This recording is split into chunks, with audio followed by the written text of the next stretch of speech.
एक अत्यंत महत्त्वाची बातमी आपण मुंबईतून बघतोय। मुंबईच्या काळा चौकी परिसरातील मिंट कॉलनीमध्ये आग लागलेली आहे। अत्यंत महत्त्वाची बातमी आहे। सिलेंडरचे 8 ब्लास्ट या ठिकाणी झाल्याची माहिती मिळते। अत्यंत मोठी अशी ही आग लागलेली आहे। मुंबईतल्या काळा चौकी परिसरातले आपण ही दृश्य बघतोय।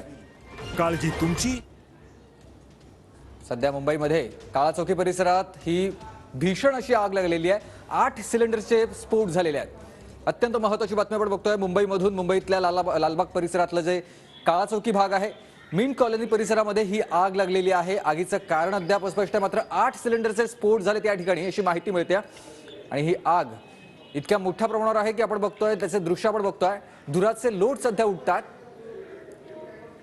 ही थेट दृश्य मुंबईतल्या काळा चौकी परिसरातून मिंट कॉलनी परिसरामध्ये ही आग लागलेली आहे। झोपडपट्टीत ही आग लागल्याची माहिती मिळते। काळा चौकीमध्ये झोपडपट्टी आहे आणि त्या परिसरामध्ये ही आग लागलेली आहे। धुराचे लोट उठतात। या आगीवर नियंत्रण मिळवण्याचे प्रयत्न आता होतील। गिरीश गायकवाड माझे सहकारी आपल्यासोबत जोडले गेलेत। गिरीश, अत्यंत महत्त्वाची बातमी आपण बघतो मुंबईमधून। आपण पाहतोय की या ठिकाणी आग लागलेली आहे आणि लालबाग इथल्या काळा चौकीच्या इथे गिरणा टॉवर आहे। या टॉवरच्या मागे साईबाबा नगर झोपडपट्टी आहे। या झोपडपट्टीमध्ये ही आग लागल्याची प्राथमिक माहिती मिळते। सिलेंडरचे 8 स्फोट झालेत, एका मागोमाग एक हे स्फोट झाल्याची माहिती मिळते आणि त्यामुळे एकच धावपळ पळापळ या ठिकाणी सुरू आहे। आणि त्या ठिकाणी आता जी परिस्थिती आहे ती नियंत्रणात आणण्यासाठी फायर ब्रिगेडचे जे जवान आहेत ते सुद्धा रवाना झालेले आहेत। 1 नंबरचा कॉल या ठिकाणी देण्यात आलेला आहे आणि फायर ब्रिगेडचे 4 गाड्या घटनास्थळी रवाना झालेले आहेत। 2 वॉटर टँकर सुद्धा रवाना करण्यात आलेले आहेत। त्यामुळे आग आटोक्यात आणण्याचे एकीकडे शक्तीचे प्रयत्न सुरू आहेत, तर दुसरीकडे आपण या परिसरामध्ये जर पाहिलं तर सर्वत्र धावपळ सुरू आहे। जवळपास 1,500 लोक या झोपडपट्टीमध्ये राहतात।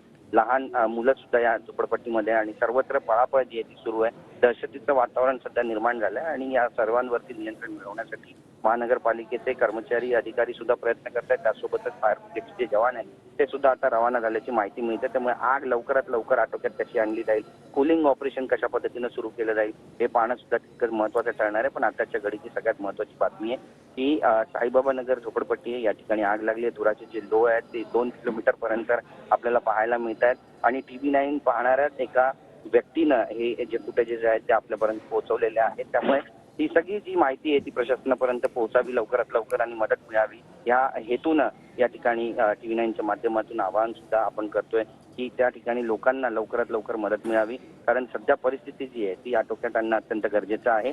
आणि फायर ब्रिगेडचे जवान जरी रवाना झाले असले तरी त्या ठिकाणची ही आग नेमकी कोणत्या कारणामुळे लागलेली आहे याची सुद्धा शहानिशा होणं अत्यंत गरजेचं आहे। यापूर्वी सुद्धा बऱ्याच ठिकाणी फायर ऑडिट जे आहेत ते करण्याचं काम फायर ब्रिगेडकडून करण्यात आलं होतं, मात्र झोपडपट्टी स्लम या ठिकाणी बरेचसे अनधिकृत गॅस बाटले जे आहेत त्याचं वितरण वारंवार होताना पाहायला मिळत आहे। वारंवार तक्रारी करून सुद्धा त्यावर कारवाई होत नाही अशी खंत इथल्या लोकांनी सुद्धा व्यक्त केलेली आहे। त्यामुळेच ही घटना घडली असा सुद्धा आरोप होतोय आणि यावर आता महानगरपालिका काही ठोस उपाययोजना आखणार आहे का, काही मोहीम राबवणार का, हे पाहणं सुद्धा महत्त्वाचं ठरणार आहे। नक्कीच, धन्यवाद तुम्ही दिलेल्या सविस्तर माहितीसाठी। तर ही अत्यंत महत्त्वाची बातमी मुंबईतून।